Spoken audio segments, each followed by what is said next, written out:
What is this dish labeled Raymond Silver Plate Italy? It's 3 pieces that fit together, and the widest piece is 4.5 inches. It has tarnishing from heat, so we think it might be an ashtray, an incense burner, or a burner for a chafing dish. A can of sterno goes in the cavity. I'm not sure of the composition other than the label. Would anyone here be able to help identify it? It's a butter curler dish, also known as a butter press or a butter mold, made in France in the 1950s to 60s. Turn the upper tray over and fill the hollow part about halfway with butter. Place the tray back on the base and press lightly on the edges until the butter comes out of the shaped holes. The butter will then be presented in gracefully cut shells. What is this antique thing I found at an estate sale? It is constructed from a wooden frame with brass or brass-plated metal components. It measures 9.5 inches high when the handle is in the upright position, and the wooden base is 5.5 inches wide by 3.5 inches deep.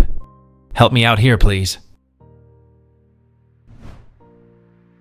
It's a 19th century butter mold or butter press, sometimes also called a butter block mold. In the 1800s to the early 1900s, farmers and small dairies used molds like this to make rectangular butter blocks for storage or sale before factory standardization. The wooden box is the mold itself. Soft butter was packed inside to shape it into a uniform block. The central plunger compresses the butter, removes air pockets, and helps push the finished block out. The wide metal wing handles give leverage when lifting or pressing. What is this thing I found in an antique shop? It measures 7 inches by 2.5 inches and is made of iron. It looks like a bell of some kind, but it doesn't have a clapper.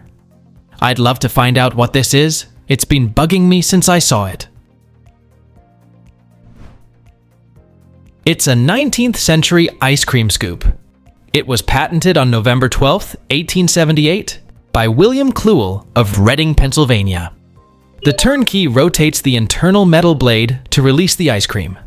It was America's first mechanical ice cream scoop and was invented to control the size of the scoop while creating a pleasing shape to the dip of the ice cream served on plates or saucers served in ice cream parlors. What are these cups made of copper and wood? I originally thought they might be for Moscow mules when I quickly bought them a while back. But once I really looked at them, they are not going to hold a cocktail. The wood base comes up through the inside. The copper metal has some sort of fraternal symbol maybe. Someone said these are candle holders, but it's too big for that, and no wax to be found anywhere either. They are nearly drinking mug-sized. Has anyone seen similar pieces?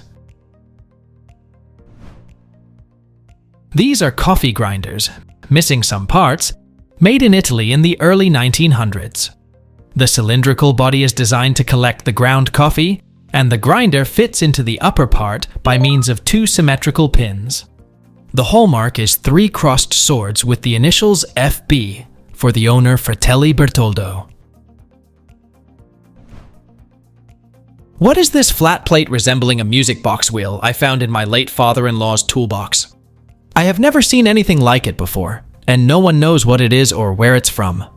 I'm thinking it's part of a larger machine.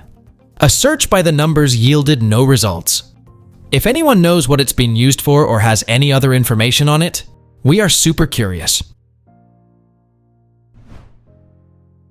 It's the code plate from a 1960s to 70s IBM keypunch machine, a thing that actually does the printing. It's a roughly stamp-sized piece of metal with tiny projections, or pins, encoding the character patterns. The code plate is moved relatively to a set of 35 printing wires, and the projections relay pressure to those printing wires, only which are to print a dot. Here's a drawing of the general mechanism from the IBM Field Engineering Theory of Operation. We found this thing while cleaning out my grandparents' kitchen. It's fairly lightweight, about 9 to 10 inches tall, and it seems to be a lid to something. My cousins thought it might be a recipe holder or a stand for holding a bunch of bananas, but I think it may be too lightweight to hold bananas. Maybe from the top of an ashtray stand, but neither of my grandparents had smoked since the 80s. Can anyone help identify it? It's part of a mid-century Chromex mode serving tray for hors d'oeuvres. I have one like it at home. We've unscrewed the top from the base in order to make more room for storage in our china hutch. Maybe this is just the top, and the rest got lost. I was messing around on Google Maps last night, and I came across a street in Ukraine that had tables outside almost every house with bottles on them. I couldn't see any obvious reason for these on Street View. About 75% of the houses on this road had these tables outside, with different sized bottles on them. I wasn't able to come up with anything through my own online searches. Does anyone know their purpose?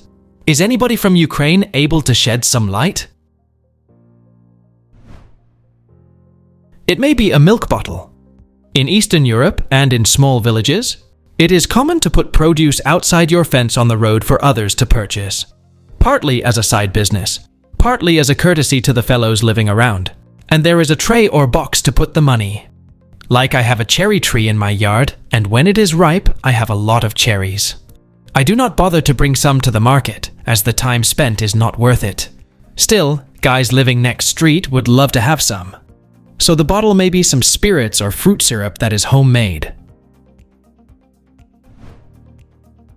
What is this rectangular board with sliding round pegs with letters I found on my friend's wall during a remodel? The house was built around 1949. All the newspapers we found in the walls are from then. There are no words or numbers, just the letters, and I can only identify the letters VDH, but not in order. The back is blank, and the edge is beveled. Can you please tell me what this was for? Thank you. It's a 19th century child's spelling board.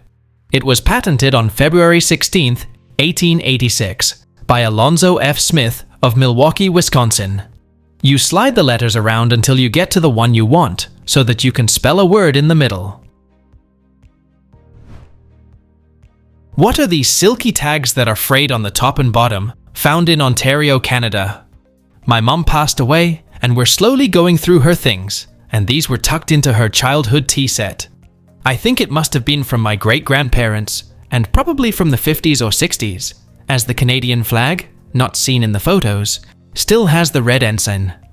I'm thinking maybe from the packages of tea or food. Can anyone help me with identifying this, please? Please let us know down in the comments.